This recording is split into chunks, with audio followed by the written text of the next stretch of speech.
What does this area mean to you guys in the business? How have the people, the families in this region really helped you guys grow, but also you've been able to give it back? What does that mean to you? Well, I think the concept that we have that we're a family-owned business is what we try to extend to our customers and to our employees.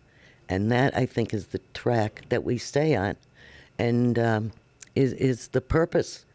And with that in mind, we see organizations in the area that need help, and we try to do that, whether it's a Little League team or the church has a bazaar or even bigger things, American Heart Association. But we do try to stay small, too. As I say, if there's a Boy Scout group out there that needs help, we help them because those are the people that come to shop in our store. So we try to help out the churches and the Little Leagues and all these other organizations are out there because those are the people that come to my store every day. They're my customer.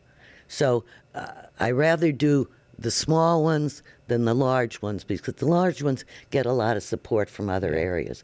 But we like to zone in on the people that are shopping at our store, and they're the smaller charities that we like to help.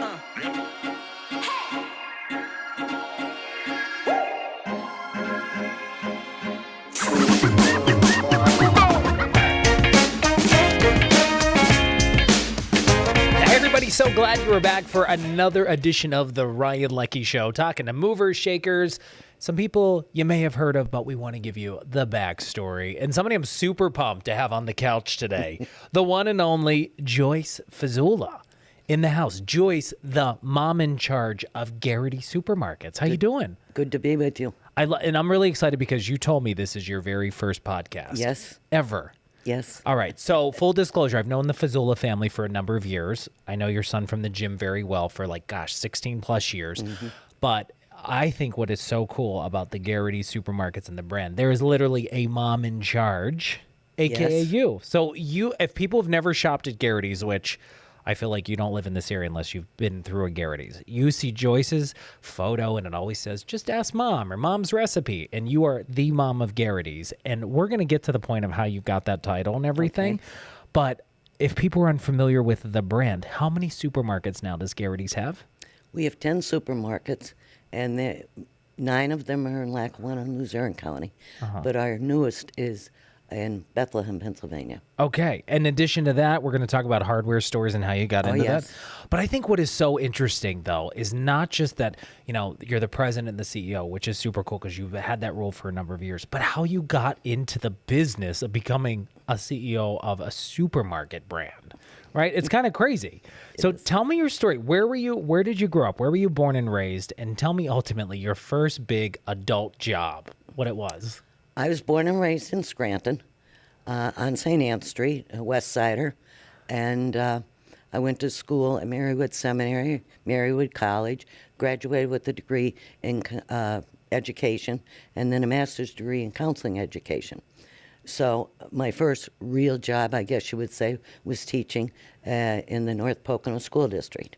And how many years, did you have that job? Were you a counselor there, or what did you do? No, I was a fourth grade teacher at that time, and then took time off to have the kids, and then I worked at Marywood for about 15 years. And what did you do at Marywood when you were there? Marywood, I supervised student teachers as they went out into the classrooms to get their practice teaching in. I would go out and assess their skills and then report back to Marywood how they were doing. Yeah, so let's talk about that. And you were in education for a number of years. At what point did you, the teacher, right, start making your way into working in with supermarkets and having this become part of the family business? Because Garrity's was around before you kind of got involved. Oh, yes. And my husband came back from New York to go in the business with Mr. Gerrity. And it was kind of an evolution. I would work in the store when they were short-handed. I wasn't a lot of help, but I could slice cold cuts and take care of some customers. And it evolved as my husband's business evolved. I became a little bit more involved. There were 2 days a week that he and I would just run the small shop to give the other employees the days off. So I would work 2 days a week, and this was when I had children, and I'd get a babysitter, and we both go to work. And so I was on the edges of the business all the time, Yeah. but not deep into the business. Because you already had a full-time job. Right. You were teaching, you were raising kids. And what year was this when you were starting to dabble? And at that time, how many Garrity supermarkets were around? Oh, there was only one then. Just one. But we kept moving along South Main Avenue from one small location to another to another. So it was, again, we evolved. Yeah. And your husband, as you said, your late Yes. husband, Neil, right? Yes. He was a part of the supermarket, kind of got you involved. Yes. And tell me ultimately, how did you guys end up becoming the people behind Garrity's? Like, what happened? My husband was working in New York. Mr. Garrity's business burned down, and he asked my husband if he would like to come back to Scranton to go in business with him. So they became partners in 1971. Wow. In a small little meat market. And my husband was a businessman. He had a lot of great ideas, and he was never one to sit back and say, oh, this is good. It was, we have to do more. So we kept growing and growing, and eventually we bought out Mr. Gerrity. He retired, and my husband started to take the business one step after another, occupying other stores that were closing or had closed, and we just started taking one store over after another. And at that time, are you still working in education? Are you still working at Marywood at this time? At that time, no, I was home with my 2 kids. All right, Joe and Neil, Neil, your right. sons, right? And we'll get to how they're involved in the Yeah. business. So, did you just say, like, I guess did things get so busy and you're like, you need my help? I'm going to come in and help out a little bit, or how did that ultimately? Like, It was more of, he would call me and say, I'm desperate, I need help. And then I would make arrangements for somebody to take care of the kids, and I would go in and help as much as I could. Wow. I mean, at that time, they were, it was a basic business. They would get hindquarters in and have to break them down. Well, there was no way I could do that. But I could wait on the counter and take care of customers. right. So it started at one store. Yes. And then how many? So when you guys bought the business, just how many stores existed? We just one. Just one. Yeah. And then your husband's forward thinking said, we got to evolve. We got to get another store. Yes. So that's where you went into places that maybe businesses or stores closed, or you Yes. said, hey, we could buy this place. Yeah, we just went from a small, about 6,000 square foot store to maybe a 10,000 square foot store. And the, let's say the flagship at the time was our West Scranton store, which is about 28 to 30,000 square foot. Yeah. And now you're expanding. You have 10. We have 10 stores now. Yes. All right. And how many employees total? Between 13 and 1,400. And that's Yeah. between the grocery stores, and then you also Right. have Ace Hardware.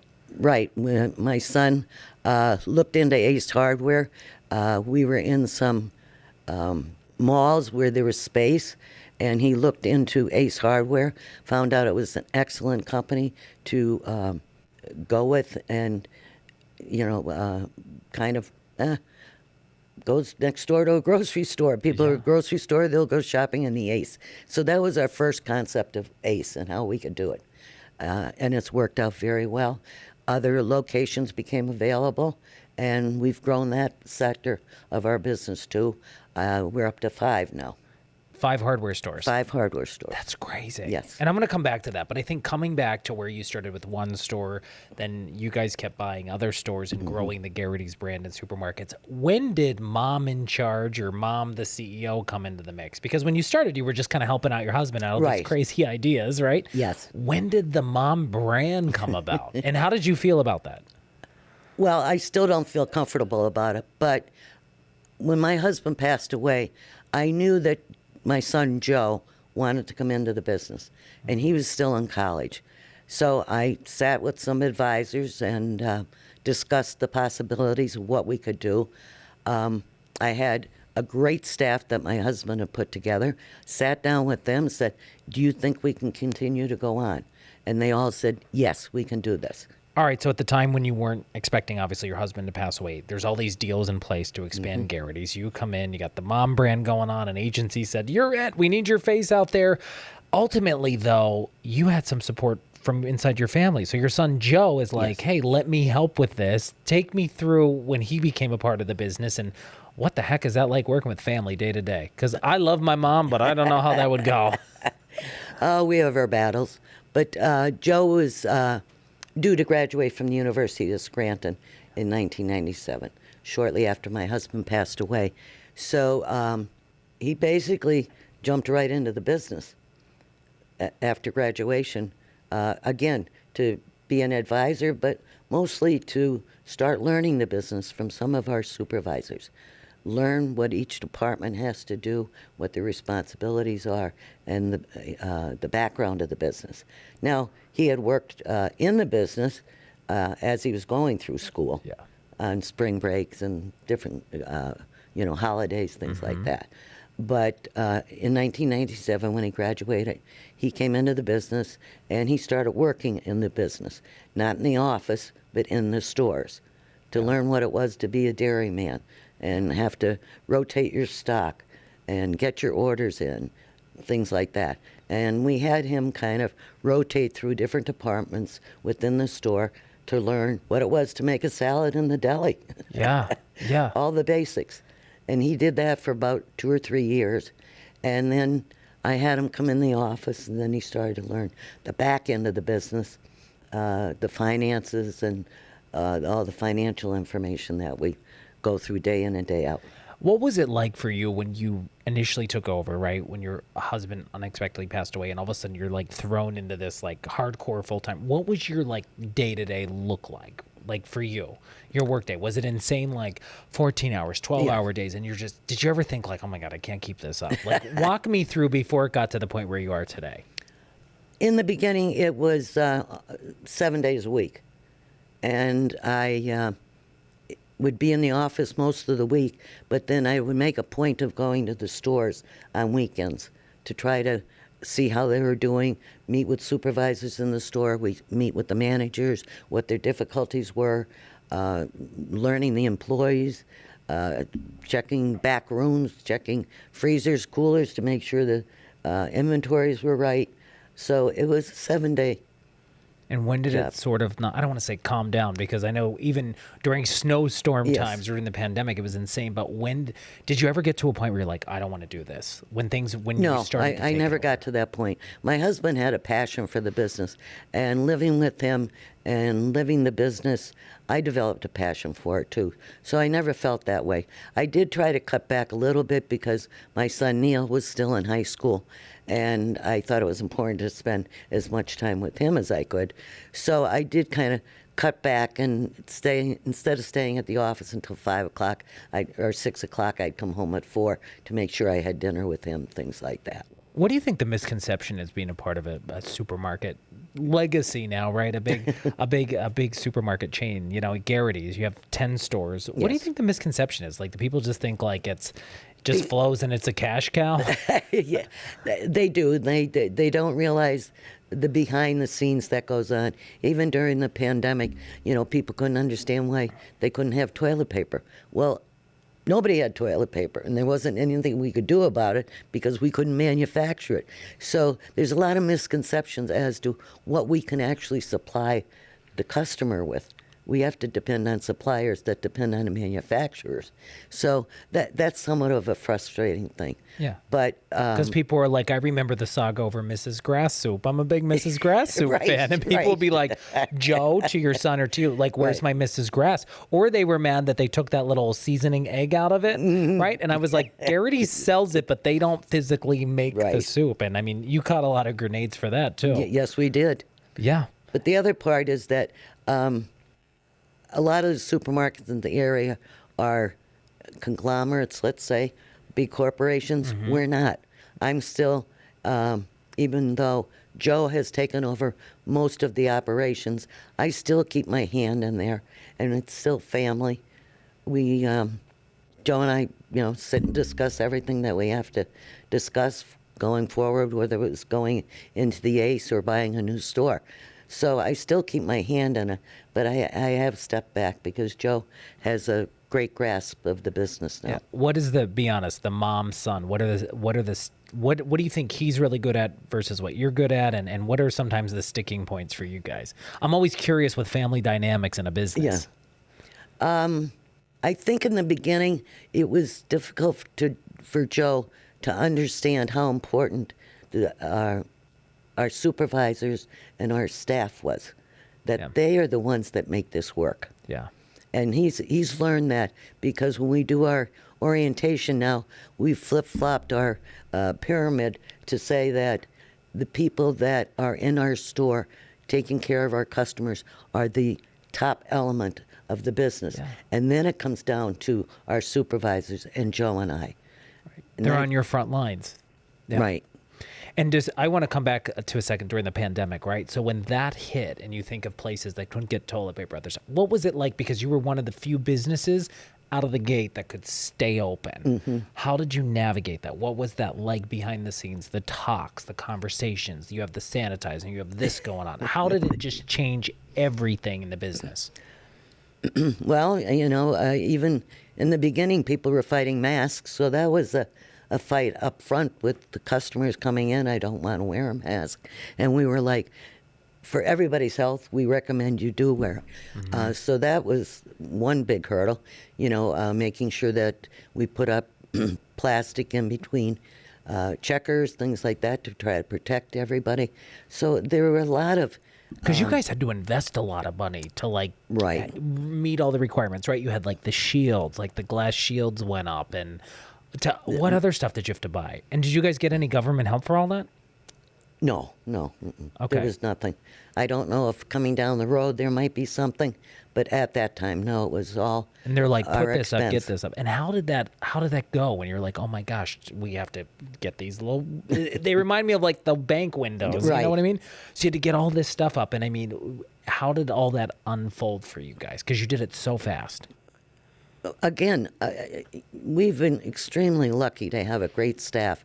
And when we, step on the gas and say, this is what we need, they come out and they get it done for us. And there was putting up plastic and dividers and things like that, and making sure everybody in the store that worked for us was wearing a mask. It was a huge rollout in a short period of time.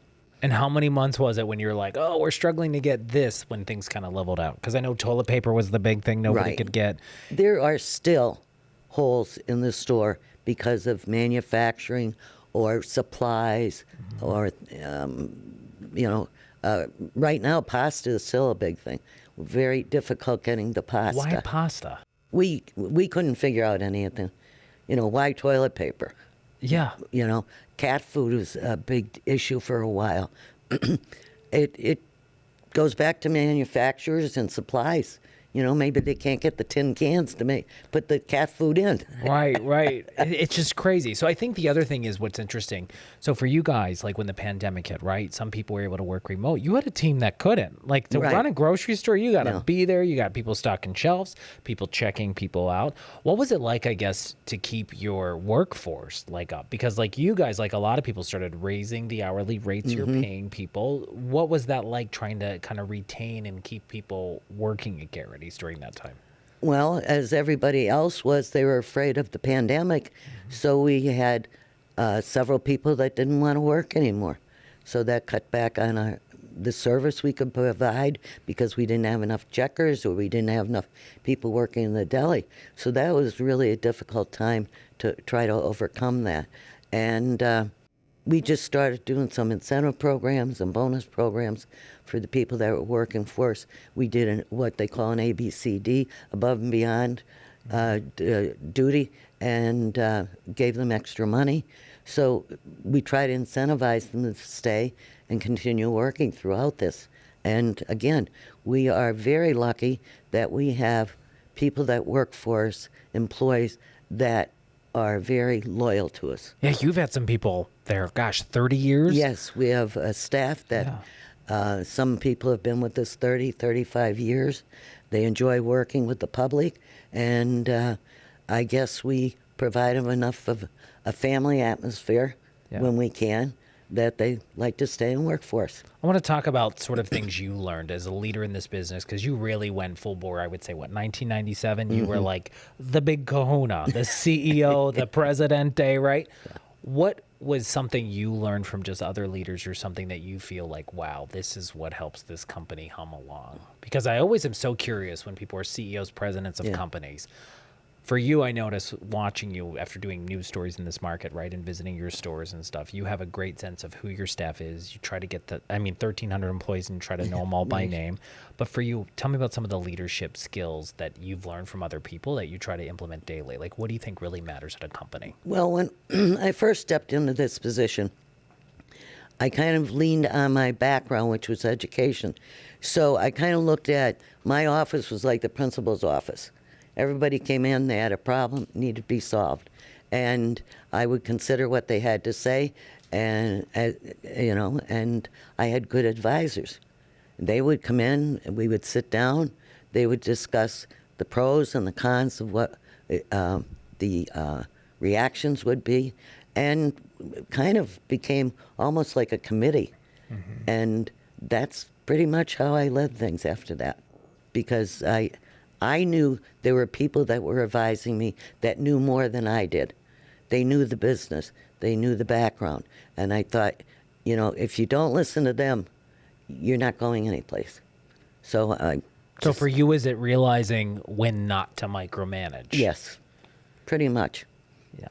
Yeah, that was that was a good description. Yes. And what about the conversations with your son, Joe, when he started taking over? Did you give him a few cues to say, hey, this is what matters in the company. Don't screw this part up.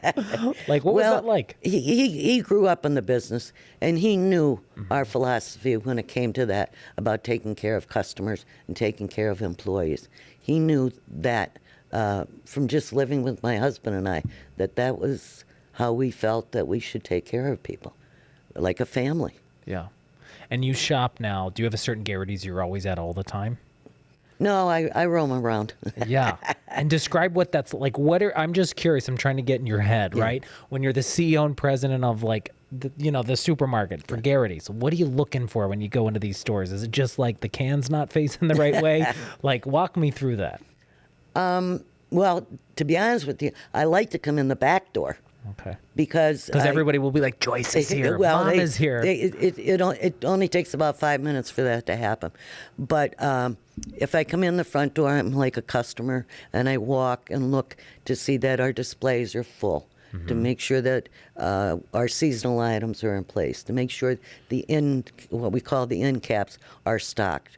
Make sure that the deli, that there's enough people taking care of the customers, things like that. Yeah. But I like going in the back door, because then you get a different view coming from the back of the building. You get to see your inventory in the back. You get to see the people that they're working, and they're getting things to go out onto the floor.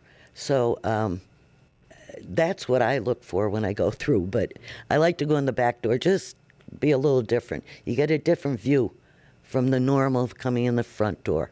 Yeah. What's your pet peeve as a CEO or an owner of Garrity's? Well, I have a couple. We want all the tea. Give me all the tea. My real pet peeve is a clean floor. Yeah. Because I think if you as a customer come in and see that the floor is clean and shiny and things are dusted, that the store is that way throughout. And you get even though you don't mentally see the floor, right, it gives you that impression that everything is fresh in that store. So I love to walk in and see the floor shining. Super waxed, right?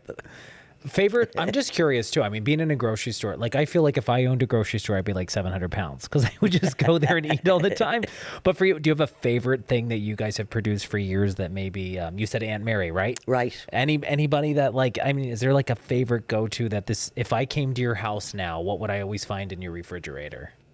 Well, you would find baked beans, because I think we make the best baked beans. And again, that was a recipe that came from my mother-in-law. We're well known for our coleslaw. That's Yeah. another, You got a mean ham salad. I love that ham Yeah, salad. the Or you ham call it the salad. sandwich spread. Sandwich spread, yes. Yeah. And those are all things that we started out in a little meat market and became part of our what makes us be known for. Right. And I think, are you amazed now to see where you started? You go to 9 stores, now 10 stores you have in Bethlehem. And then your son's like, hey, let's launch 5 hardware stores too. Right. Did you ever say like, wait a minute, I think we're good? Or did people say, hey, this is a smart, I mean, clearly it's a smart move because things are thriving and you guys are successful with it. But did you ever hit the point and be like, we got the supermarket thing locked down. Yeah. Let's stick with that. Like, what was that conversation like when you said, let's expand to hardware stores? That was a difficult conversation. Very difficult conversation. Again, I try to balance the old school, myself, and balance the new school, my son. And we hit a lot of bumps in the road with that because I'm being very conservative, looking at the business. We're doing well. Let's stay on track and stay with our main business. And Joe is very aggressive like his dad was, and he is always looking for different business opportunities. So he's the new generation. So as you can imagine, there's a lot of bumps in the road when it comes to that. A lot of head hitting and things like that. But again, we sat down with advisors and we looked at it. We liked the model, the business model for Ace Hardware. I have seen Ace Hardwares in other areas. They're very well run, and the company itself is very well organized and very good for its store owners. So, again, sitting down, talking about it, talking it out, it was a good idea. And I think the other thing is to point out, so 10 stores, you got the 5 hardware stores, 1,300 employees, right? Yes. Total 1,300, I got that right? I think when you look at all of that, what's amazing too with you guys and what's great, like so many companies do in northeastern and central Pennsylvania, you give back and you put it back in the community. I know you guys just donated to another cause I recently saw on social media. What does this area mean to you guys in the business? How have the people, the families in this region really helped you guys grow, but also you've been able to give it back? What does that mean to you? Well, I think the concept that we have that we're a family-owned business is what we try to extend to our customers and to our employees. And that, I think, is the track that we stay on and is the purpose. And with that in mind, we see organizations in the area that need help, and we try to do that, whether it's a Little League team or the church has a bazaar or even bigger things, American Heart Association. But we do try to stay small, too.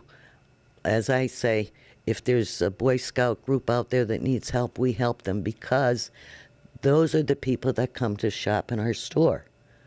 So we try to help out the churches and the Little Leagues and all these other organizations are out there because those are the people that come to my store every day.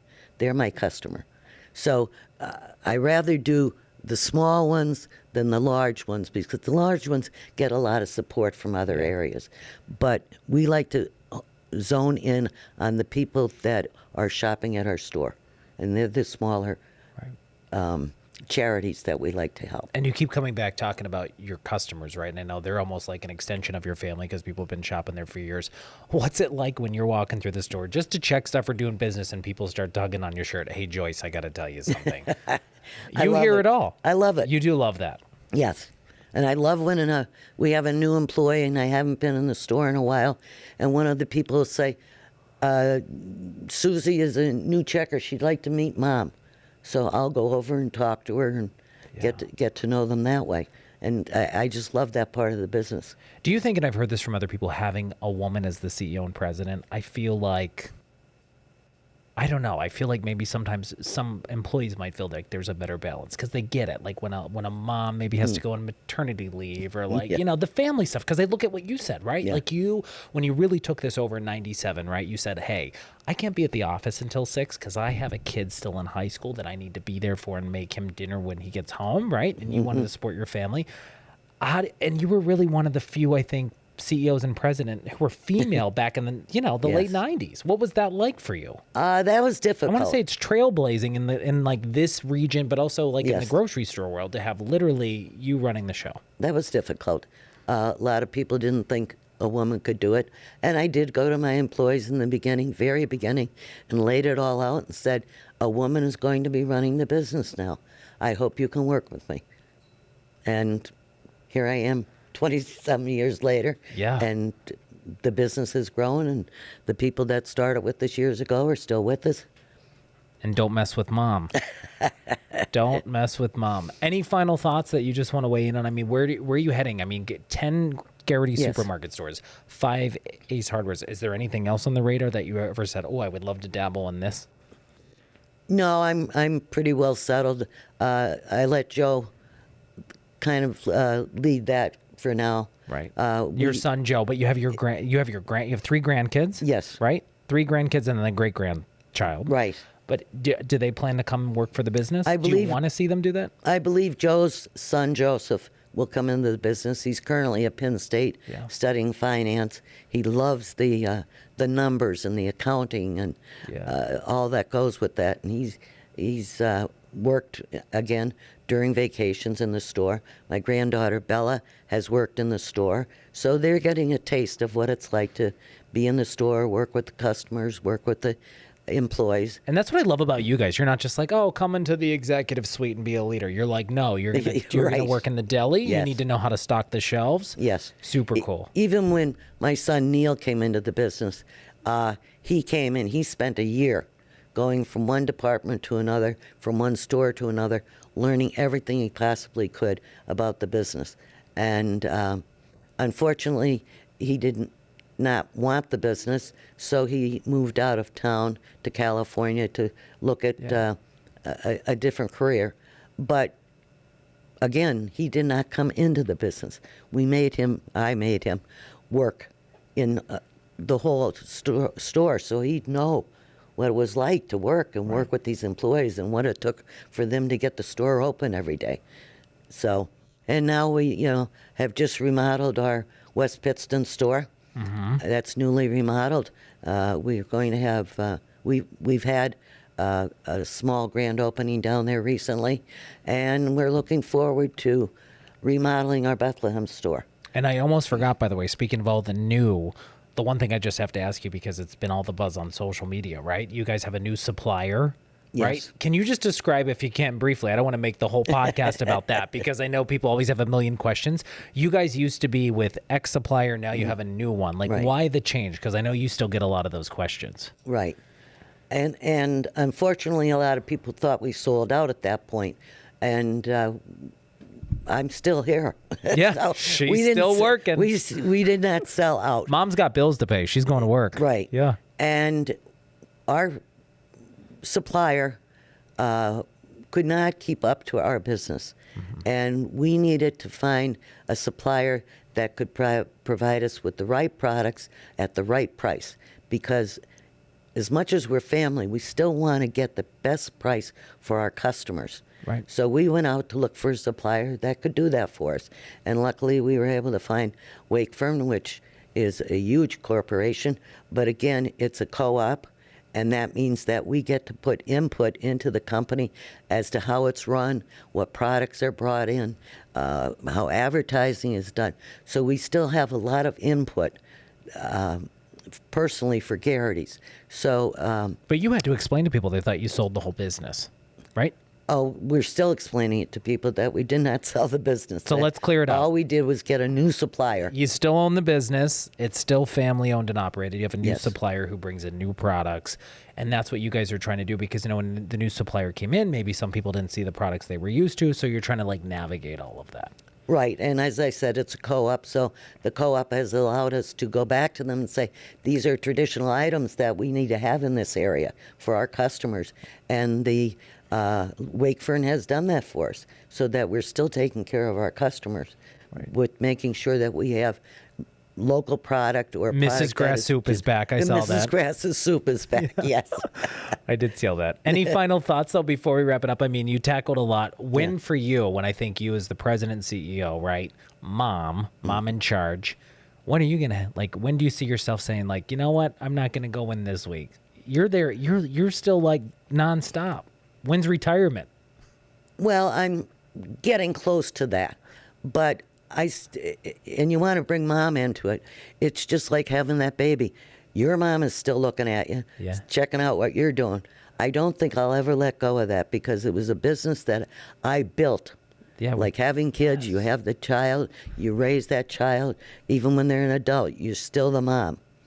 And it's the same for you. Your mom keeps an eye on you.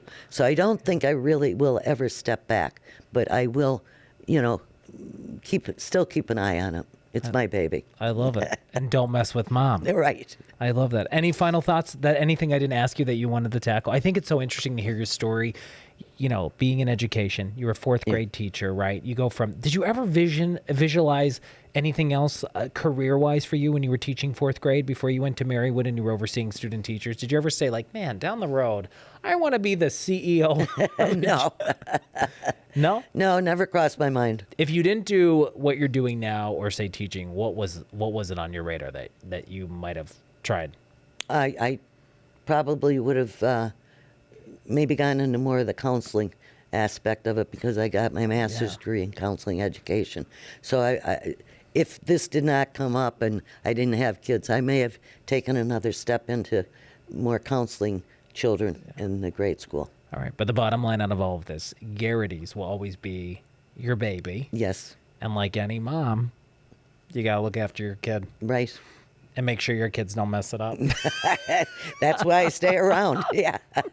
And I love watching you and your son. As I said, Joe, just go talk about different ideas and stuff. And and I think I saw on the website too, you always have the final say, right? Yeah. All right. Our Tuesday morning staff meetings can get a little heated. Yes. I love it. But mom knows what's right. So Mom knows best. All right, Joyce Fasula, thanks so much for hanging out with us today. Appreciate it. Good to be with you. All right. Don't forget, you can always subscribe to our YouTube channel to get the latest updates. More guests coming your way. Thanks for joining us.